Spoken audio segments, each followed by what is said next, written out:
అందరికీ praise the lord. ప్రభువైన యేసుక్రీస్తు నామములో ఈ నూతన సంవత్సరములో ఈ నూతనమైన శుభాకాంక్షలు మీకు తెలియజేస్తున్నాను. చాలా రోజుల తర్వాత మీ ముందుకు ఈ విధంగా రావడానికి దేవుడు నాకు కృప చూపించారు.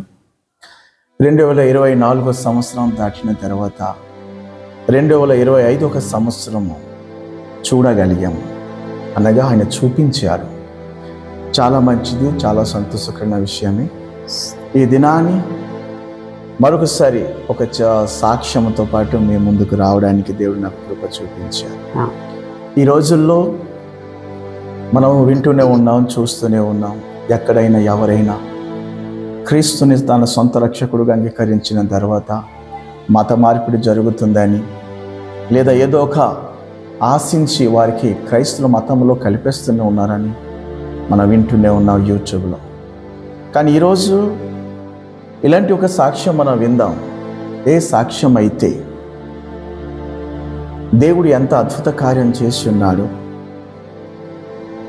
మన మధ్యన ఒక తల్లిగారు ఉన్నారు. ఆ తల్లిగారిని అడుగు, వారు ఎలాగ దేవుడిని నమ్ముకున్నారు, ఎవరు వారిని మత మార్పిడి చేశారా, లేకపోతే ఏ విధంగా వారు ప్రభు దగ్గరికి వచ్చారో ఆ తల్లిని మన మధ్యలో ఉన్నారు. మనం ఆ తల్లిని అడిగి మనం తెలుసుకుందాం. Praise the lord. Praise the lord. బాగున్నారా? ఓకే తల్లి, ఈరోజు మీ దగ్గరికి ఎందుకు నేను వచ్చానంటే, మీ జీవితంలో ఈ యొక్క అందరూ అంటే ఈ వీధిలో అన్యజనులు ఎక్కువ మంది ఉన్నారు. అలాంటి మధ్యన మీరు నా బాల్యకాలం నుండి మిమ్మల్ని చూస్తూ ఉన్నాను. అయితే మీరు ఏ విధంగా ప్రభుని నమ్ముకున్నారు, ఏ విధంగా ఆయన సొంత రక్షకుడుగా గ్రహించారు, అంటే ఇంతమంది అన్యజనుల మధ్యన మీరే ప్రభు దగ్గరికి వచ్చారు. అలాగా చాలామందికి కూడా మీరు ప్రభు దగ్గర నడిపించారు. అయితే మీ జీవితంలో దేవుడు చేసిన కార్యం ఏంటి, ఏ విధంగా రక్షింపబడ్డారు, కొంచెం మా యూట్యూబ్ వాళ్ళకి అనగా మా ప్రేక్షకులకి తెలియజేయాలని కోరుతున్నాను. తప్పకుండా అమ్మా, చెప్పండి. ప్రభువైన యేసుక్రీస్తు నామములో ఈ నూతన సంవత్సరంలో మీకు అందరికీ శుభములు తెలియపరచుకుంటున్నాను. మరి ముఖ్యంగా ప్రభువైన యేసుక్రీస్తు నామమునకే మహిమ ఘనత కలుగునుగాక. ఆమేన్. ఈ సమయంలో నాకు ఇచ్చిన గొప్ప మంచి అవకాశమును బట్టి దేవుని నామానికి వందనాలు చెల్లిస్తున్నాను. మరి సమయంలో బాబు నా యొక్క వ్యక్తిగతమైనటువంటి సాక్ష్యాన్ని మీ ముందుకు తీసుకురావాలని ఉద్దేశించి ఈ సమయాన్ని, ఎంతో విలువైనటువంటి సమయము, యేసు ప్రభువాన్ని విశ్వసించడం ద్వారా రక్షించడం ద్వారా ఈనాటిది కాదు. మా పూర్వీకులు, మా పితరులు, మా తాతగారు సుమారు 150 సంవత్సరాలు దాటిన తర్వాతనే ఉంటుంది. ఆయన సంవత్సరాలు నాకు జ్ఞాపకం లేవు. ప్రియులారా, ఈ సమయంలో మా తాతగారు రక్షణ మరి పురుషోత్తమ్ చౌదరి గారు, కీర్తనాకారుడైన, భక్తిపరుడైన, కవి అయిన ఆయన సువార్తను ప్రకటించటం ద్వారా, తన అనుభవాలు చెప్పుట ద్వారా కాళ్ళ లక్ష్మీనారాయణ గారు, కొరసవాడ, పాతపట్నం మండలము, ఆయన తన బిడ్డలు ఒక 5 జన్మించిన తర్వాత ఆయన రక్షణలోనికి వచ్చారు. యేసుక్రీస్తు వారి యొక్క మతం తీసుకున్నారని తన వారందరికీ కూడా వెలివేయటం జరిగింది. ఇంటికి రానివ్వలేదు. పిల్లల్ని తాతగారు పట్టుకెళ్ళిపోయారు. అందరూ కూడా విడిచిపెట్టారు. ఎవరు విడిచినా నా ప్రభువుని నేను విడిచిపెట్టను అనే తీర్మానంతోని, విశ్వాసంతోని, భక్తితోని, ప్రార్థన జీవితం కలిగి ఆ ప్రాంతాల వారందరికీ కూడా ఒక న్యాయాధిపతిగా, ఒక నాయకునిగా, ఒక సమాధానకర్తగా ఆయన బ్రతికారు. తన పిల్లలు నానాని ఇంటికి తన దగ్గరకు వచ్చేటప్పటికి ఆయనకి వెలివేసినట్లుగా అవతల పెట్టి వాళ్ళు ఏదో అంబలి, ఆ జనాలు ఒక చిన్న పెంకులో పోసి వేసేవారు. ఆయనకి చాలా భయంకరమైన శ్రమలు అనుభవించినప్పటికీ కూడా ఈ ప్రాంత ప్రజల మధ్యలోని, ఈ అన్ఎడ్యుకేటెడ్స్ మధ్యలోని, ఈ ఇలిటరేటర్స్ మధ్యలోని మరి నా బిడ్డలు ఉంటే నా బిడ్డల భవిష్యత్తు బాగోదు అని మిషనరీస్ ద్వారా తాను తెలుసుకొని వాళ్ళని బోర్డింగ్లో చదివించారు, వాళ్ళని పెద్దగా చేశారు. చేసిన తర్వాత వాళ్ళేమో పెద్దవాళ్ళైన తర్వాత నర్సింగ్ చేయించారు, టీచర్స్గా చేయించారు. తన పిల్లల్ని విడిచిపెట్టలేదు. తర్వాత ఆఖరిగా మా తండ్రి గారు, వాళ్ళు ముగ్గురు అక్క చెల్లెండ్రు, 2 అన్నదమ్ములు. మా నాన్నగారు సుమారు 10 మాసాలు చంటి పిల్లోడు ఆమె చనిపోయారు. తల్లి చనిపోతే ఇంకొక ఆమెను ఆకులు తంపరలో ఉన్నటువంటి ఆ రక్షించబడినటువంటి ఆమెనే పెళ్లి చేసుకుంటే ప్రస్తుతం అంటే ఒక మేనత్త గారు, ఒక చిన్నాయన గారే ఉన్నారు. వాళ్ళు అందరూ నిద్రించారు. ప్రస్తుతానికి ఇప్పుడు ఎవరూ లేరు. అయితే మా తండ్రి గారు కాళ్ళ శామ్యూల్ గారు, మరి మిరియమ్మ గారు, వీళ్ళకి జన్మించినటువంటి తాతగారే పెళ్లి చేశారు. ఆ తర్వాత ఆయన చనిపోయారు. ఈ విధముగా వాళ్ళు కుటుంబము, నాన్నగారు అమ్మగారు టీచర్స్గా అనేక సంవత్సరాలు ఆయా ప్రాంతాలు చేసి పాతపట్టణంలోని 40 సంవత్సరాలు ఒకే స్కూల్లో ఇద్దరు కూడా పనిచేశారు. ఆ టైంలోని నాన్నగారికి అమ్మగారికి జన్మించిన పిల్లలు 3 అన్నయ్యలు. నాకంటే 3 అన్నయ్యల తర్వాత 3 ఆడపిల్లలు. అందులో పెద్దదానం నేను. తర్వాత ఆఖరిగా ఒక తమ్ముడు. అంటే మిడిల్లో నేను పుట్టాను. 3 అన్నయ్యలు, 2 చెల్లెళ్ళు, తమ్ముడు. మిడిల్లో నేను. ఇది మా జనరేషన్. మా చిన్ననాటి నుండి కూడా మేము ఆంధ్ర బ్యాప్టిస్ట్ సంఘము వర్లాకిమిడి. చిన్నప్పుడే అప్పుడు రోడ్లు లేవు, వెహికల్స్ లేవు, ఏమీ లేవు. ఏటి గట్టంబడి కూడా వెళుతూ ఏ వారం కూడాను తప్పిపోయే పరిస్థితి అంటూ లేదు. చిన్నప్పటి నుంచి కూడాను బైబిలు, కంఠస్థ వాక్యాలు, పాటలు వీటన్నిటి ద్వారా ఆ స్థలంలోనికి అడుగుపెట్టిన దగ్గర నుంచి కూడాను మేము అన్ని విషయాల్లో అక్కడ క్విజులు పెట్టినా ఫస్ట్ ప్రైజ్ తెచ్చుకోవడం, సెకండ్ ప్రైజ్ తెచ్చుకోవడం, మేమే పాటలు పాడి అనేక మందికి. మా నాన్నగారు సండే స్కూల్ టీచర్గా ఉండేవారు, చర్చి చైర్పర్సన్గా ఉండేవారు. అది మా యొక్క కుటుంబము. మరి అమ్మగారు అక్కడికి నుంచి వచ్చాక వెంటనే ఆ కంఠస్థ వాక్యం కానీ పాట కానీ ఇంకా పాడకపోతే మళ్ళా వీక్ చెప్పకపోతే మాత్రం ఆమె చేతులు ఏది ఉన్నా దాంతో కొట్టేసేవారు. అలాంటి స్ట్రిక్ట్ క్రమశిక్షణ కలిగినటువంటి ఆ ఫ్యామిలీలో మేము పుట్టాము, పెరిగాము.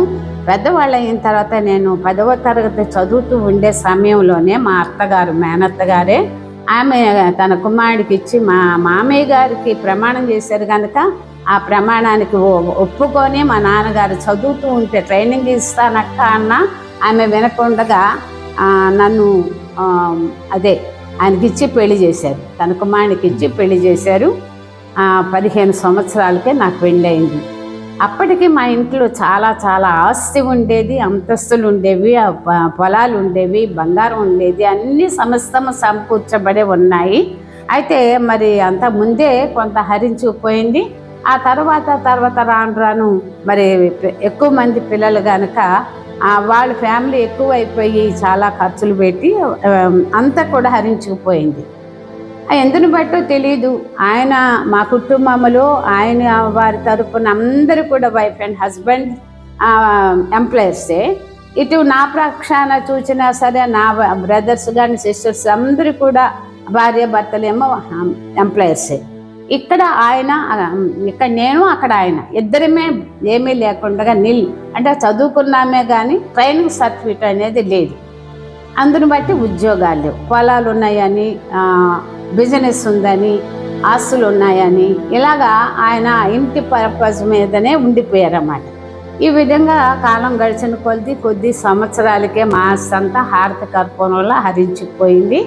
ఆ తరువాత నిల్ బ్యాలెన్స్తో మేము ఉన్నాము. మాకు ఎటువంటి ఆధారం అనేది లేదు. అట్టి పరిస్థితుల్లో ఉండేటప్పుడు మరి ఇంకా మా వారు ఇక్కడికి వచ్చేవారు.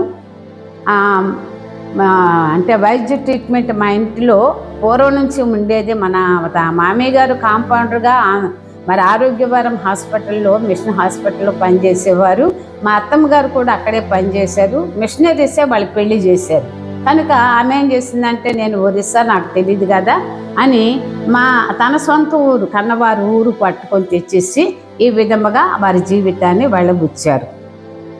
అయితే చివరికి వచ్చింది ఏంటంటే, ఇప్పుడు నా యొక్క సాక్ష్య జీవితం ఏమిటంటే, నా చిన్న వయసులో పెళ్లి చేసేయడము, మా ఇద్దరు భార్య భర్తలు ఈ విధంగా 3 బిడ్డలు తల్లిదండ్రులు అయిన తర్వాత ఈ ప్రాంతానికి రావటం జరిగింది. ఈ పెద్ద సీది ఇంటీరియర్ రోడ్డు లేవు. అయితే ఇంతకుముందు ఎక్కడ ఉండేవారు? కొర్సవాడే. ఓకే. పర్లాక నుంచి Korsavada Andhra baptist church branch.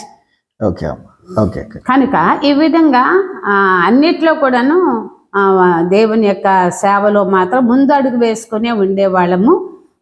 ఆ విధంగా జరిగింది. ఇక్కడి నుంచే ఇంచుమించు 10 years వరకు కూడా మేము కొరసవాడ చర్చికి వెళ్ళి వచ్చేవాళ్ళం.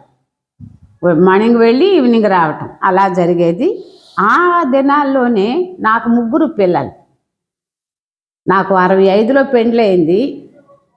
73లో మేము ఈ ప్రాంతానికి వచ్చాం. 80, 90 సంవత్సరం వరకు అంత ముందు నుంచే నాకు ఆశ ఉంది. 73 నుంచి 90 సంవత్సరం వరకు సేవ చేయాలి, భయభక్తులు కలిగే ఉంటున్నాం. పరిచయ వైద్య సేవ చేస్తూ ఉన్నాం. ఏట్లోని గడ్డలోని మునిగిపోయే నీళ్ళల్లో కూడాను గట్టులు, గతకలు, కొండలు, లోయలు, గుట్టలు అన్నీ కూడా ఈ ప్రాంతాలన్నీ కూడా ఆ దినాలు ఆస్కారం లేనటువంటి దినాలు. అటువంటి దినాల్లో మరి నిజంగా దేవుడే నాకు కాపుదలగా, ఆయన బలిష్టమైనటువంటి రెక్కల నీడలు, ఆయన సిలువలు, ఆయన గాయాలు, ఆయన దృష్టి నా మీద ఉంచి 2 భార్య భర్తలను కూడా చేసినటువంటి ఆ పరిచర్య వైద్య ట్రీట్మెంట్ ద్వారా మాకు కావలసినటువంటి అనుదిన ఆహారం చేత దేవుడు మమ్మల్ని తృప్తిపరిచాడు. ఎవ్వరు కూడా మమ్మల్ని సహకరించలేదు, ఆదరించలేదు, సేద తీర్చలేదు. వీరు ఎలా ఉన్నారనే ప్రశ్న ఎవరికి లేకుండా ఇటు అటు 2 కుటుంబ తరపున మా కొరకు ఎవరు కూడా చింతించేవాళ్ళు లేరు. అయితే ఏమైందంటే అలాగా జరుగుతూ ఈ 17 సంవత్సరాలు కూడా నేను అడిగే వాటికంటే ఊహించే వాటన్నిటికంటే అత్యధికముగా 3 బిడ్డలు కూడా 20 సంవత్సరాల లోపే బాబుకి గవర్నమెంట్ మన మిషన్ హాస్పిటల్ సెరంగో హాస్పిటల్ డాక్టర్ గారు సద్గుణ రాజు గారు మరి ఆయన మా ఏరియా ప్రాంతం వాళ్ళు చెప్పారే తప్ప మాకు ఆయన ఎవరు మాకు తెలియదు.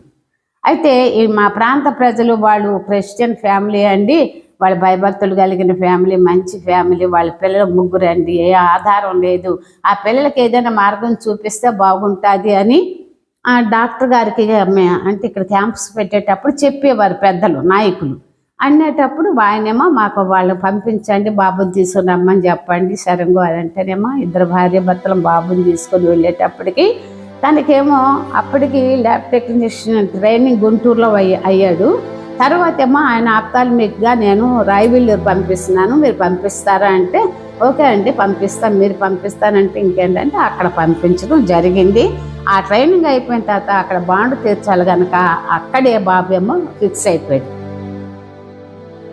అలా జరిగిందండి. అలాగ అయిన తర్వాత దేవుడు 2 పాపలు, పాప నర్సింగ్ అయ్యింది తణుకులో, పెద్ద పాప, చిన్న పాప 10th ఇంటర్ ఫస్ట్ ఇయర్ చదువుతూ ఉంది.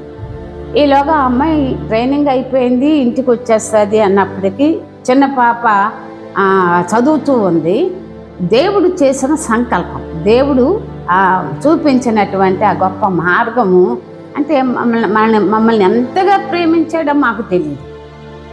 యేసయ్య మమ్మల్ని ఎంతగా ప్రేమించాడో మాకు తెలియదు, కానీ ఆయన సంకల్పము చొప్పున పిలువబడిన వారలకు సమస్తమును మేలు కూడి సమకూర్చే దేవుడు అన్న మాట నా హృదయంలో దేవుడు నింపాడు. కనుక మరి 2 పిల్లలకు కూడా ఒక చిన్న పాపకి నా తమ్ముడికి ఇవ్వడము, తమ్ముడు ఎప్పుడైతే చేసుకున్నాడో మా చిన్నాన్నగారు ఒరే బాబు నువ్వు ఉన్నావు కదా, పెద్దదే ట్రైనింగ్ అయిపోయింది, ఆ అమ్మాయిని చేసుకుందామని వాళ్ళు ఆలోచించుకోవడం, వాళ్ళు రావడం. 2 పిల్లలకు కూడా ఒకే వారంలోని ముందు వారం ఒక పాప, రెండో వారం ఇంకొక పాపకి 3 పిల్లలు. 3 పిల్లలకు పేరేంటమ్మా? సాల్మన్ అమ్మ, సాల్మన్ బెహరా, నెక్స్ట్ హేమలత, మా చిన్నదేమో మేరీ, హెలీనా మేరీ రాణి.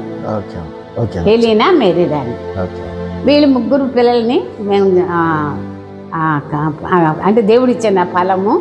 ఈ ముగ్గురు పిల్లల్ని కూడా దేవుడు ఒకే సంవత్సరంలో బాబు ట్రైనింగ్ అయిపోయి జాబ్ చేయడము, అప్పుడు 600 రూపాయలు ఇచ్చేవారు నెలకి.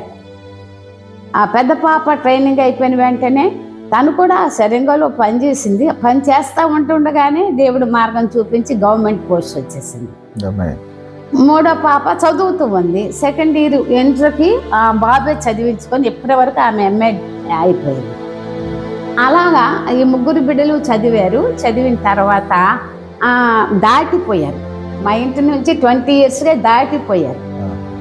ఇక మేమిద్దరమే ఎలాగా ఇంటికి వెళ్ళిపోతామా, కొరసోడు వెళ్ళిపోతామా, సొంత ఊరు వెళ్ళిపోతామా, మరి ఇక్కడ ఉండి మనం ఏం చేయాలి అంటే అక్కడికి వెళ్తే ఏం చేయాలి?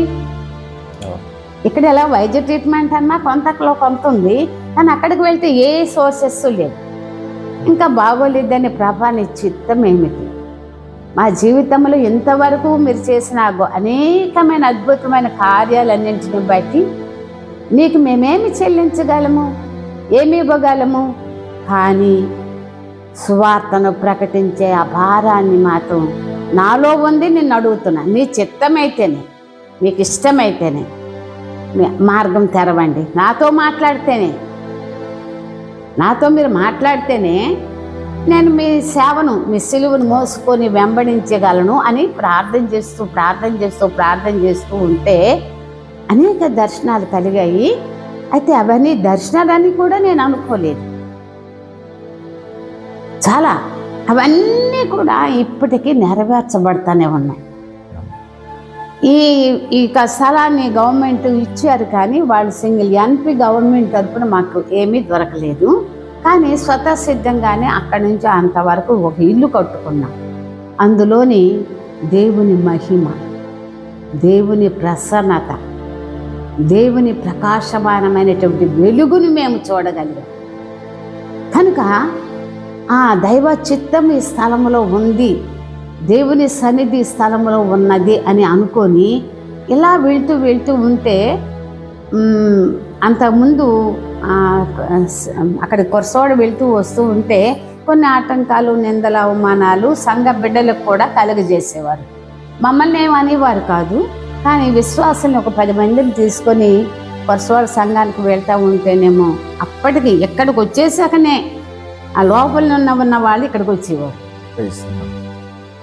అంత ఊర్లోనే ఉండేవాళ్ళం, కానీ ఎక్కడికి వెళ్ళినా దేవుని వాక్యం చెప్తా ఉంటే అందరూ ఆసక్తితో వినేవారు.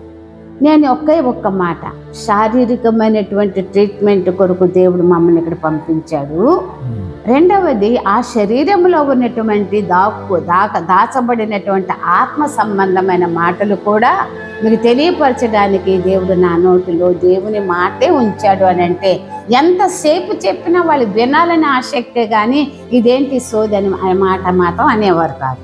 అలా దేవుని అమ్మా మీరు అక్కడి నుంచి కొరసవాడ నుంచి ఇక్కడికి వచ్చిన తర్వాత మీరు సువార్త ప్రకటించారు, అలా ట్రీట్మెంట్ చేసేవారు అన్నమాట. అది ఆ సమయంలో దేవునికి నమ్మిన వాళ్ళు ఎంతమంది, లేదా దేవుని దగ్గరికి ఏమైనా ప్రలోభ చూపించి నమ్మించారా, ఏమైనా ఆశ, ఏమైనా మీరు వాళ్ళకి డబ్బులు ఇచ్చి లేకపోతే ఏదో జడిపించి దేవుని దగ్గర రప్పించారా? ఎలాగమ్మా? మాకుంటే కదా మేము ఇవ్వడానికి, మాకు ఎక్కడి నుంచైనా సహాయం ఉంటే కదా మేము ఇవ్వడానికి. ఎందుకు ఈ మాట అడుగుతుందంటే చాలా మంది ఏంటంటే ఎవరైనా యేసుని నమ్మగానే వీరికి ఏదో డబ్బులు ఇచ్చి ఉంటారు, పొలం ఇచ్చి ఉంటారేమో, ఏదో ఒకటి ఇచ్చి ఉంటారు అని అంటూనే ఉంటారు. కాబట్టి మీరు కొరసవాడ నుంచి ఇక్కడికి వచ్చారు, ఇక్కడ వచ్చి మీరు వాక్యం ప్రకటించారు. ఓన్లీ జీవనోపాధి నిమిత్తమై వచ్చాము. తరువాత అంటే మన దైవభక్తి మా ప్రణాళిక చొప్పున మేము నడుస్తూ ఉండేవాళ్ళము. ఆరాధన జరిగితే వచ్చేవారు, ఉండేవారు.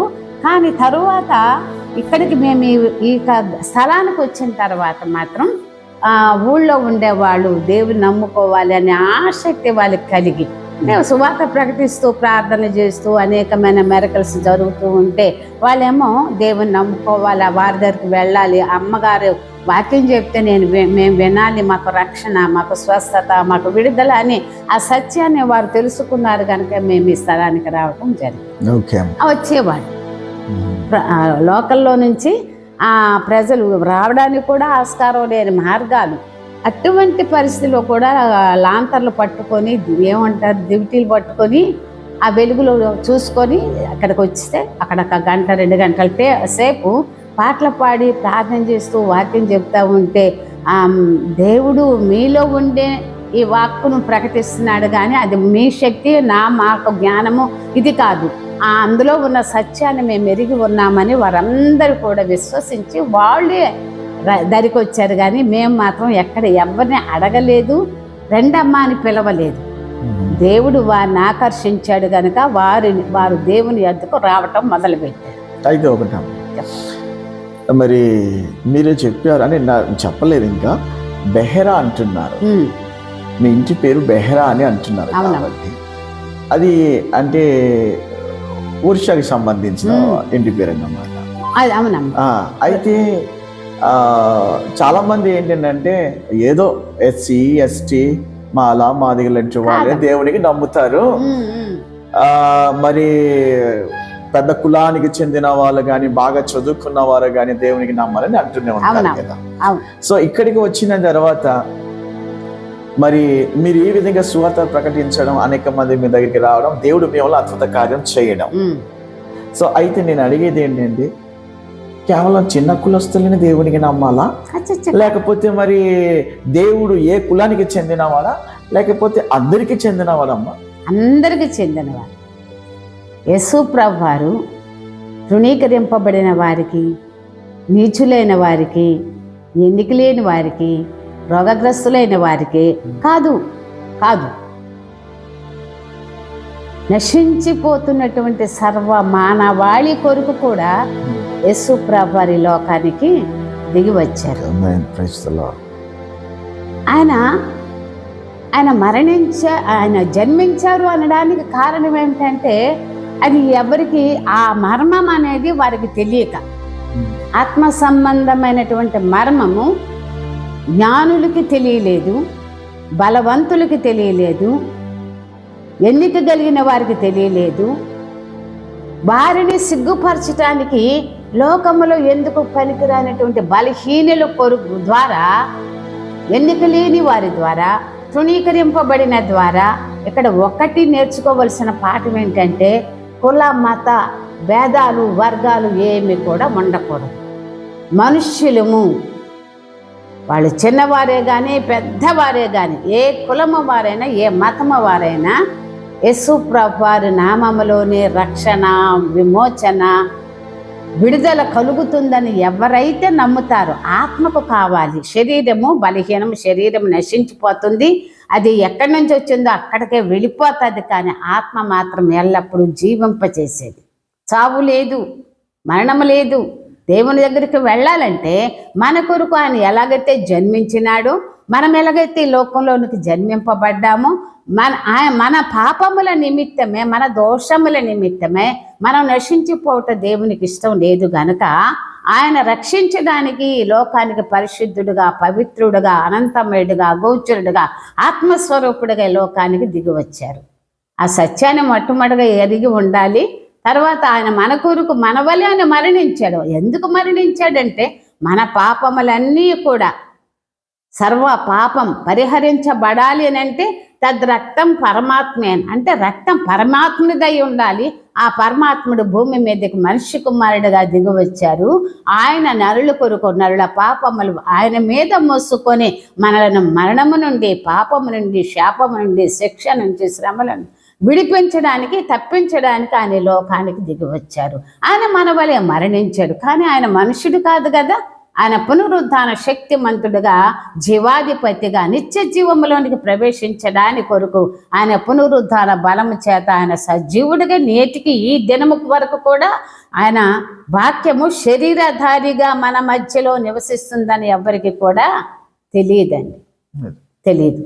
కనుక ఆయన వాక్కు ద్వారా అనుదినము కూడా ప్రజలందరితో కూడా నిత్యము జీవము కలిగిన వాక్కును, ఆత్మ చెప్పుచున్న మాటలు ఎవరైతే చెవిగలిగిన వారుగా ఉంటారో వాళ్ళు వింటారు, వారు విశ్వసిస్తారు, రక్షించబడతారు. అయితే అమ్మ మరొకటి చెప్పండి. ఈ వయసు అంటే నేను మీకు కొంచెం నాకు 10-15 సంవత్సరం ఉండేటప్పుడు మీరు బాగా పాటలు పాడినట్లుగా నేను విని ఉన్నా. అయితే ఇప్పటి వరకు ఇంత యాక్టివ్గా ఉన్నారు, ఇంత చక్కగా మాట్లాడుతూనే ఉన్నారు. మరి ఈ రహస్యం ఏంటమ్మా? మీరు ఏదైనా డైటింగ్ చేయడం లేకపోతే మళ్ళా ఏదో ఫుడ్ విషయంలో చెప్పండి అమ్మా. మీరు లేదు, ఇప్పుడు ఈ దినాల్లో అదే నీ పెయిన్స్ కనుక, ముడుకులు బాధలు కనుక ఫుడ్లో కొంచెం మార్పులు తెచ్చుకున్నాను. చిరు ధాన్యాలు పౌడర్ చేసుకొని కొంచెం ఆ జావలా కలుపుకొని తాగడమే తప్ప ఇంకా అంతకు మించింది నేనేమి డైట్ కంట్రోల్గా అంటే ఇంకా రైసు పిల్లలు బాధపడతారు. అమ్మ మీరు శక్తి కావాలి కదా, బలం కావాలి కదా, మీరు కొంచెం ఒక పూటన్నా రైస్ తీసుకోండి అని మా బ్రదర్స్ సిస్టర్స్ అందరూ కూడా చెప్తారు. కానీ నేను మాత్రం తేలిగ్గా ఉంటుంది అనేటటువంటి ఆలోచనతోనే వాటిని తీసుకుంటాను. ఇంకా అంతమించి ఏం లేదు, ఫ్రూట్స్ తింటాను. ఇంకా అంతమించి మరి పాలలుగా తీసుకుంటాను. అయితే ఇక్కడికి వచ్చిన తర్వాత ఇక్కడ ఒక సంఘం స్థాపించారమ్మా. మళ్ళా ఎక్కడ సంఘం స్థాపించారు? స్వాద గ్రామంలో ఎస్టీ విలేజ్ లో 40 కుటుంబాలు ఈ స్థలానికి వచ్చేవి. అక్కడ ఒక సంఘం అక్కడ ఆ తర్వాత వాళ్ళు ఈ సంఘం ఎప్పుడైతే స్థాపించి అమ్మ మేము కూడా అంత దూరం అందరూ రావాలంటే కష్టం కదా అని ఆ టైంలోని అక్కడ కూడా. అయితే మీరు అక్కడికి వెళ్తుంటారా లేకపోతే కుమారుడు వచ్చి? బాబు నేను కొంతకాలం అంటే చాలా సంవత్సరాలు చిన్న వెహికల్ ఉండేది, సువేగా అంటారా, 50 చిన్న వెహికల్. అది రోడ్లు కరెక్ట్ గా ఉండేవి కావు. నేను బయట సారి చర్చి కట్టుకుంటాను. అదంతా బురద అయిపోయేది. ఇంకా గోతుల్లో దిగిపోవడం ఎక్కడం, దిగిపోవడం ఎక్కడం, అలాగా చాలా సంవత్సరాలు ప్రయాసపడ్డాం. ఎప్పుడైతే నాన్నగారికి ఆ బలహీనత కలిగింది అయ్యగారికి, ఆ తర్వాత ఏమొచ్చి నేను కొంచెం తగ్గించాను. నన్ను బాబుకి ఏమో అప్పగించడానికి అయ్యగారు అక్కడికి వచ్చి, అయ్యగారు శ్రమ చాలా శ్రమ అండి, చాలా ప్రయాసపడ్డారు. తన పిల్లలు పోషణ కొరకు, భవిష్యత్తు కొరకు ఎంతగానో శ్రమలు అనుభవించారు.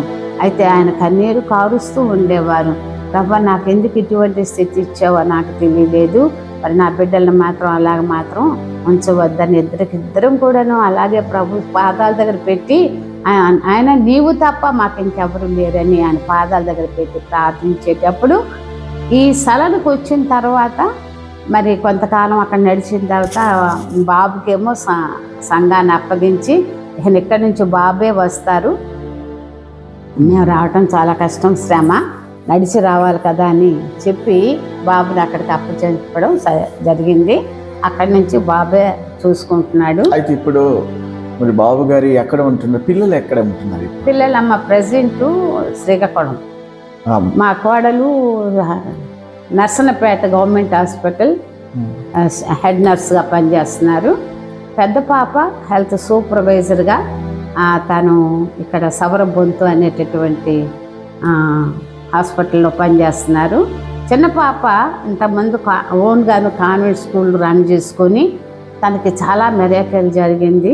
అద్భుతమైనటువంటి 18 సంవత్సరాలు పిల్లలు లేకపోతే దేవుని సందులో ప్రార్థన చేస్తే అద్భుతమైన రీతిగా పరిశుద్ధాత్మ దేవుడు వారిని దర్శించాడు. ఇక్కడ మేము మీటింగ్స్ కండక్ట్ చేసేవాళ్ళం, పెద్ద పెద్ద మీటింగ్స్.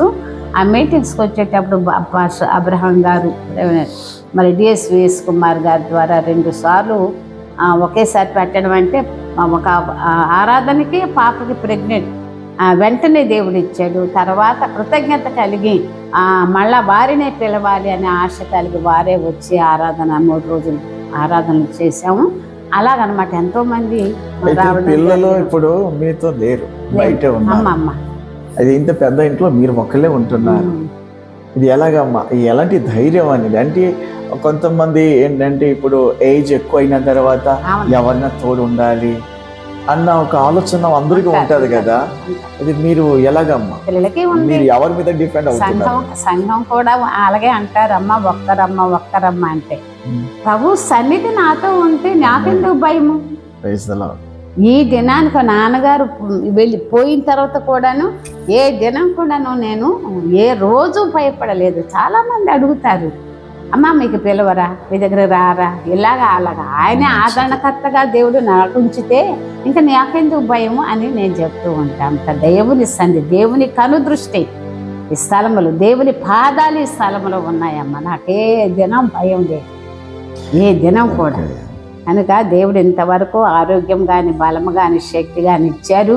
మాకు ఎవరి ద్వారా ఎటువంటి స్పాన్సర్స్ కానీ హెల్పర్స్ కానీ కృతజ్ఞతగా మేము ఈ విధంగా మేము జీవించి ఆశీర్వదించబడ్డామని సంఘ విశ్వాసులు కూడా ఆయా ప్రాంతాలకు చెదిరిపోయి పెద్దవాళ్ళు అయిపోయిన తర్వాత ఈ దినం నేను ఎక్కడున్నా వాళ్ళకి, కానీ ప్రభు సంధిలో ఒక్క మాటే, ఎక్కడ ఉన్నా ఏ స్థలంలో ఉన్నా ప్రభు మమ్మల్ని మర్చిపోయినా మిమ్మల్ని మాత్రం మర్చిపోకుండా మీలో వారు ఫలించే బిడ్డలుగా, దీవించే బిడ్డలుగా, ఆశీర్వదించే బిడ్డలుగా జీవించాలి.